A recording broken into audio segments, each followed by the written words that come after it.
आजादी के बाद जो इंस्टीट्यूशंस बने थे वो लगातार इस देश में सामाजिक न्याय की हत्या कर रहे हैं। इंदिरा साहनी केस का जो जजमेंट है वो सुप्रीम है और उस जजमेंट का कहना है कि 50% की क्राइटेरिया को आप नहीं तोड़ सकते हैं। लेकिन सडनली हमने देखा कि किस तरीके से अपर कास्ट को संतुष्ट करने के लिए, उसके वोट बैंक को अपील करने के लिए इन्होंने उस सुप्रीम कोर्ट के जो पुराने जजमेंट से उसको वायलेट किया और एक नई बेंच बैठाई। जहां 9 जजेस की बेंच थी उसकी जगह 5 जजेस की बेंच का जजमेंट आता है और वो कहता है कि वो लागू हो जाएगा। जब ईडब्ल्यूएस का पूरा क्राइटेरिया लाया गया, क्या कोई सर्वे हुआ? नहीं हुआ। क्या कोई किसी तरह की और जांच हुई? नहीं हुई। जबकि याद कीजिए पूरा का पूरा पिछले रिजर्वेशन के मूवमेंट्स, राजस्थान का केस उठा करके देख लीजिए, 2002 के आसपास से गुर्जर रिजर्वेशन शुरू हुआ था, आज तक चल रहा है, लगभग 20 साल अभी सेकंड फेज चल रहा है, लेकिन गुर्जरों को 5% रिजर्वेशन आज तक नहीं दिया गया राजस्थान के भीतर।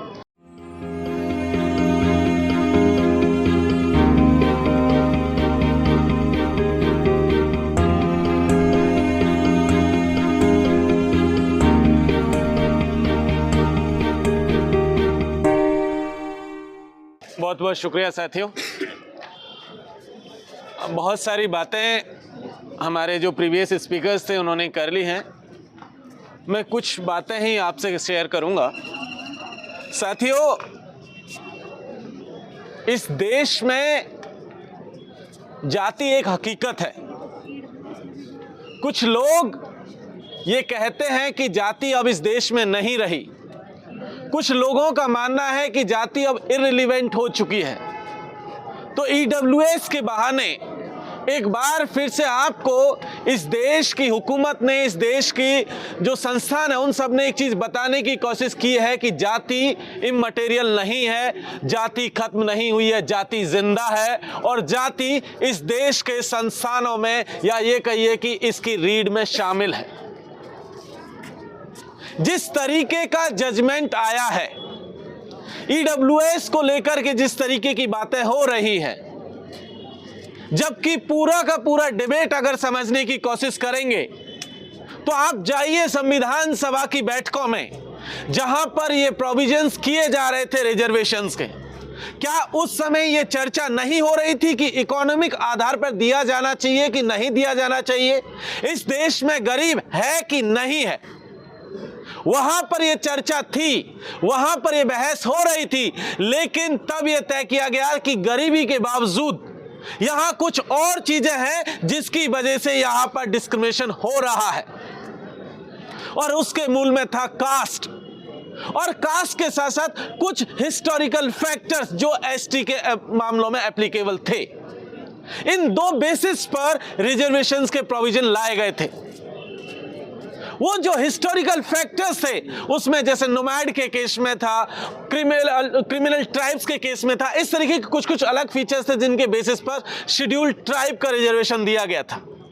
जिन कम्युनिटीज के साथ में डिस्क्रिमिनेशन हो रहा था सोसाइटी के भीतर, वहां शेड्यूल कास्ट की कैटेगरीज लाई गई, वहां पर वो रिजर्वेशन दिया गया। बाद में चल के हम लोग देखते हैं मंडल कमीशन में एक और क्राइटेरिया जुड़ता है जिसमें यह कहा गया कि कहां पर जहां पर एजुकेशनली बैकवर्डनेस है उसको भी शामिल किया गया। लेकिन सडनली 2 साल पहले, 3 साल पहले ईडब्ल्यूएस का रिजर्वेशन लाया गया। आप याद कीजिए जिस दिन ये ईडब्ल्यूएस के रिजर्वेशन की घोषणा हुई थी तब और क्या हुआ था। उस समय पर पिछले कई सालों से एक रोस्टर आंदोलन की लड़ाई हम लोग लड़ रहे थे। इस कैंपस के भीतर लड़ रहे थे, इस कैंपस के बाहर अलग अलग देश के हिस्सों में हम लोग लड़ रहे थे। और जब हम लोगों ने ईडब्ल्यूएस को, जो रोस्टर आंदोलन की लड़ाई को हम लोग जीत करके आए थे, 200 पॉइंट रोस्टर को एस्टेब्लिश करवाया था, रिस्टोर करवाया था, तब जाकर के उसके साथ में ये अटैचमेंट में दिया गया था। एक और चिट्ठी कहा गया था कि इकोनॉमिकली वीकर सेक्शन के नाम से एक और नया क्राइटेरिया बनाया जाएगा। उस दिन भी हमने कहा था कि आप कॉन्स्टिट्यूशन की मूल भावना के खिलाफ जाकर के काम कर रहे हैं। सरकार अपने वोट बैंक को साधने के लिए काम कर रही है, लेकिन उस दिन भी उस बात को इग्नोर किया गया और वो आज सर इग्नोर कर दिया गया। आप ये समझिए कि जब ईडब्ल्यूएस का पूरा क्राइटेरिया लाया गया, क्या कोई सर्वे हुआ? नहीं हुआ। क्या कोई किसी तरह की और जांच हुई? नहीं हुई। जबकि याद कीजिए पूरा का पूरा पिछले रिजर्वेशन के मूवमेंट्स, राजस्थान का केस उठा करके देख लीजिए, 2002 के आसपास से गुर्जर रिजर्वेशन शुरू हुआ था, आज तक चल रहा है, लगभग 20 साल अभी सेकंड फेज चल रहा है, लेकिन गुर्जरों को 5% रिजर्वेशन आज तक नहीं दिया गया राजस्थान के भीतर। मराठाओं का आंदोलन को याद कीजिए, महाराष्ट्र के भीतर मराठाओं का आंदोलन अभी तक चल रहा है, लेकिन उनको रिजर्वेशन नहीं दिया गया। हरियाणा के भीतर जाट मूवमेंट को उठा करके देख लीजिए, जाटों ने बहुत लंबी लड़ाइयां लड़ी, पुलिस ने खूब गोलियां चलाई, बहुत लोग शहीद हुए, लेकिन उनको रिजर्वेशन नहीं दिया गया। इस तरीके से आप जाएंगे, मध्य प्रदेश के भीतर ओबीसी रिजर्वेशन को एक्सटेंड करने की लगातार मांग चल रही है और बहुत लंबे समय से आंदोलन चल रहा है, लेकिन उसे आज तक एक्सटेंड नहीं किया गया। झारखंड के भीतर भी इसी तरीके से, छत्तीसगढ़ के भीतर, महाराष्ट्र के भीतर इस 50% के क्राइटेरिया को क्रॉस करने के लिए लगातार लोग हाई कोर्ट तक गए, लेकिन हाई कोर्ट और कभी सुप्रीम कोर्ट ने उनके प्रपोजल्स को एक्सेप्ट नहीं किया, उनके प्रपोजल्स को रिफ्यूज कर दिया। कहा गया कि इंदिरा साहनी केस का जो जजमेंट है वो सुप्रीम है और उस जजमेंट का कहना है कि 50% की क्राइटेरिया को आप नहीं तोड़ सकते हैं। लेकिन सडनली हमने देखा कि किस तरीके से अपर कास्ट को संतुष्ट करने के लिए, उसके वोट बैंक को अपील करने के लिए इन्होंने उस सुप्रीम कोर्ट के जो पुराने जजमेंट से उसको वायलेट किया और एक नई बेंच बैठाई, जहां 9 जजेस की बेंच थी, उसकी जगह 5 जजेस की बेंच का जजमेंट आता है और वो कहता है कि वो लागू हो जाएगा। तब वो सुप्रीम कोर्ट कहीं पर आपको नहीं दिखेगा, तब सरकार आपको कहीं नहीं दिखेगी, कहीं उसको नहीं लगेगा कि इंदिरा साहनी केस का जो जजमेंट था उसका क्या हुआ। आखिर राजस्थान के भीतर जो 72 गुर्जर शहीद हुए थे, उनकी कुर्बानी क्यों जाया गई? वो गुर्जरों को क्यों कहा गया वहां पर कि भाई आपको रिजर्वेशन नहीं दिया जा सकता है? जाट आंदोलन में जाट शहीद हुए, फिर उनकी कुर्बानी को क्यों जाया जाने दिया गया? उनको रिजर्वेशन क्यों नहीं दिया गया? तब इंदिरा साहनी केस का जजमेंट को हवाला क्यों दिया जाता है? मध्य प्रदेश के भीतर ऐसा क्यों होता है कि वहां पर भी इंदिरा साहनी केस के जजमेंट का जो है हवाला दिया गया? जब बात आती है अपर कास्ट की, तो आप बिना किसी इंदिरा साहनी के, बिना किसी ऑब्लिगेशन के, बिना किसी जांच के, बिना किसी और चीज के रिपोर्ट के आप जो है फैसला सुना देते हैं, आप लोग जो है दे देते हैं तुरंत। लेकिन जब एसटी, एससी और ओबीसी की बात आती है, तब आप जो है गोलियां चलाते, शहीद कर देते लोगों को, और उनका हिस्से की जब बात आएगी तो वो हमेशा फाइलों में अटक करके रह जाता है। अब देखिए खेल किस तरीके का चल रहा है। पिछले महीने एसटी क्राइटेरिया के भीतर, एसटी की कैटेगरी में अपर कास्ट को डाला गया। उत्तराखंड का ब्राह्मण एसटी की कैटेगरी में शामिल है। जम्मू कश्मीर का ब्राह्मण्स एसटी की कैटेगरी में शामिल है। क्या उसके साथ हिस्टोरिकली डिस्क्रिमिनेशन हुआ था? नहीं हुआ। क्या वो डिसएडवांटेज ग्रुप में था जैसा कि बाकी एसटी कम्युनिटी थी? नहीं था। आज की तारीख में जम्मू का, जैसे हम लोग देखते हैं अपर कास्ट को एसटी कैटेगरी में शामिल किया गया, जम्मू का एसटी, खास करके गुज्जर बकरवाल कम्युनिटी के लोग लगातार जम्मू और जम्मू के बाहर मूवमेंट में शामिल है और वो लगातार कह रहे हैं कि हम इनको शामिल नहीं होने देंगे। लेकिन फिर से उनके सामने स्टेट आकर के खड़ा होता है और वो कहता है कि नहीं, इनको रिजर्वेशन दिया जाएगा, क्योंकि एसटी के रिजर्वेशन का क्राइटेरिया 1968 में जब बनाया गया था, तब उन्होंने एक क्लॉज जोड़ा था और उस क्लॉज में यह था कि जो लोग पहाड़ी इलाकों में रहते हैं उनको भी एसटी का दर्जा दिया जा सकता है। लेकिन इसके लिए भी प्रॉपर सर्वे की जरूरत थी और उनको देखना जरूरी था क्या वो आदिवासी कम्युनिटी से बिलोंग करते हैं कि नहीं। लेकिन उस पूरे के पूरे जो मूल भाव, तो उसकी जो भावना थी उसको छोड़ दिया गया और अब सीधा का सीधा पहाड़ी इलाकों में जो अपर कास्ट था उसको भी एसटी का दर्जा जो है दे दिया गया। इसी तरीके से एससी के साथ किया गया और एसटी, एससी और ओबीसी की जब आती है तब इसी तरीके से सरकारों का जो है बिहेव होगा। लेकिन जैसे ही ईडब्ल्यूएस की बात आएगी तुरंत पता चलेगा कि उस मामले में किसी तरीके का कोई डिस्क्रिमिनेशन नहीं होगा। तुरंत जो है सरकारें एक्शन लेना शुरू करेंगी। सुप्रीम कोर्ट तुरंत फैसला देता है। आप एक चीज याद रखिए, इस देश में एसटी एससी का रिजर्वेशन 1952 से शुरू होता है, लेकिन दिल्ली विश्वविद्यालय हो या देश का कोई भी विश्वविद्यालय हो, उसको लागू होते होते 1997 आ जाता है। 47 साल तक एसटी एससी को रिजर्वेशन को डिनाई किया गया यूनिवर्सिटीज के भीतर, एजुकेशन इंस्टीट्यूशंस के भीतर। ओबीसी रिजर्वेशन 2006 में जब सुप्रीम कोर्ट में लड़ाई लड़ी जाती है और लड़ाई लड़ने के जीतने के बाद 2006 से ओबीसी रिजर्वेशन इस देश के एजुकेशन इंस्टीट्यूशंस में देना शुरू हुआ। मंडल कमीशन की रिकमेंडेशंस तो 1978 की थी, लागू करते करते 1992 आ गया, 93 आ गया, लेकिन एजुकेशन इंस्टीट्यूशंस में 2006 के बाद शुरू होता है और दिल्ली जैसे विश्वविद्यालय में तो 2013 में आकर के इस विश्वविद्यालय में। लेकिन जैसे ही रिजर्वेशन आता है ईडब्ल्यूएस का, 2019 में घोषणा होती है मार्च के महीने में, और मार्च के महीने में जो रिजर्वेशन की घोषणा हुई, पता चला कि 2000 में 1990s में 1997 में अगर कोई पोस्ट क्रिएट हुई उस पर भी जाकर के आपने ईडब्ल्यूएस लगा दिया इसी विश्वविद्यालय के भीतर। हम जानते हैं, अभी कोई साथी बात कर रहा था कि इकोनॉमिकली हो सकता है प्रकाश गरीब हो, बिल्कुल। आप देखिए फ्लो किस तरीके का है। इसी दिल्ली के भीतर एक इंस्टीट्यूट है जिसका नाम है IIMC, मास कम्युनिकेशन का इंस्टीट्यूट है, बहुत बढ़िया इंस्टीट्यूट माना जाता है।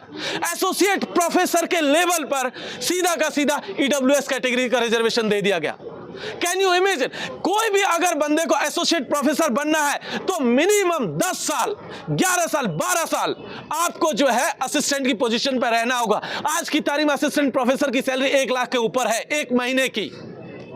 उसको मल्टीप्लाई कीजिए 10 साल से, 12 साल से, क्या वो ईडब्ल्यूएस के लिए एसोसिएट के लेवल पर एलिजिबल है?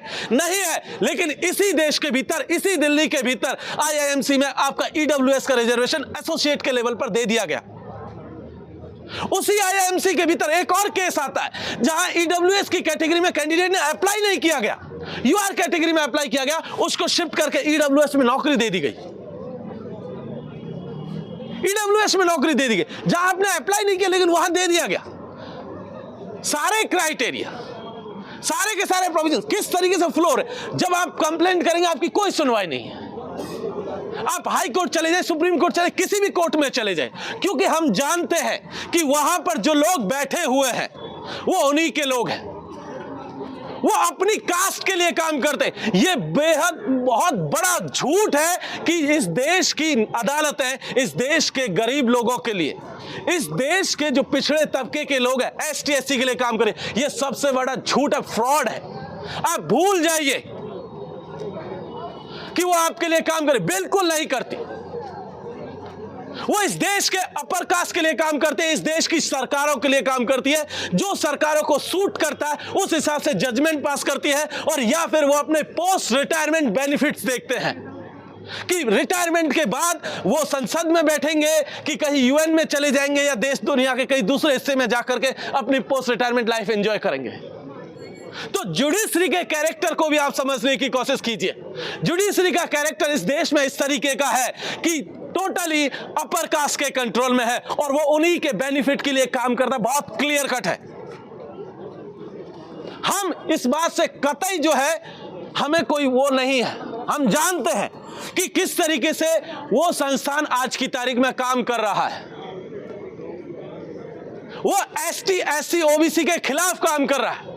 आप एकदम मत भूलिए 13 पॉइंट रोस्टर का जजमेंट भी इसी सुप्रीम कोर्ट से आया था, इसी सुप्रीम कोर्ट ने दिया था, और तब जाकर के ऐसा रोस्टर पास किया।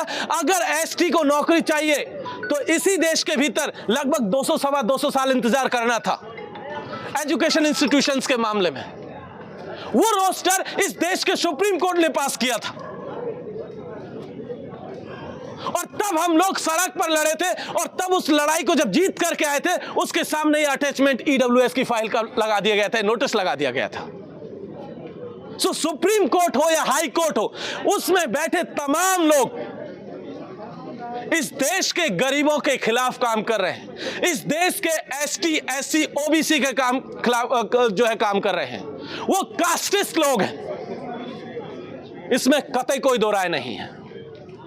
इसलिए साथियों, इस बात को बहुत जानना बहुत जरूरी है कि जब इस देश का संविधान बनाया जा रहा था, लिखा जा रहा था, तब हमारे पुरखे इस बात को लेकर के चिंतित थे कि कहीं ऐसा ना हो जाए कि हमारे लोगों के हकों की जिस तरीके से पहले हकमारी हुई थी आने वाले दिनों में भी हो। वो इस बात को लेकर के चिंतित थे और वही हुआ आखिरकार। आज वही हो रहा है कि आपके हकों को मारा जा रहा है। जिस तरीके से लेटरल एंट्री की प्रोसेस है, लेटरल एंट्री के थ्रू 300 350 से ज्यादा आईएएस बना दिए गए। आईएएस भी छोड़िए, secretary, joint secretary, director, deputy director, जहां एक आईएएस को पहुंचने में कम से कम 10-12 साल लगता है, वहां सीधे बना दिए गए। जाकर के वो रिकॉर्ड चेक कीजिए, उसमें देखिए कि एसटी, एससी, ओबीसी कितना है, पता चलेगा बड़ा वाला 0। ये कौन कर रहा है? ये इस देश की सरकार कर रही है। क्या जुडिशरी को वहां नहीं दिखता है?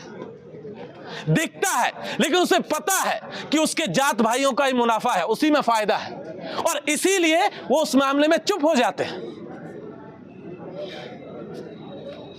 तो साथियों, इस बात को आपको समझने की जरूरत है कि दरअसल हमारे देश की सरकारें और आजादी के बाद जो इंस्टीट्यूशंस बने थे वो लगातार इस देश में सामाजिक न्याय की हत्या कर रहे हैं। बहुत बहुत शुक्रिया। इंकलाब जिंदाबाद।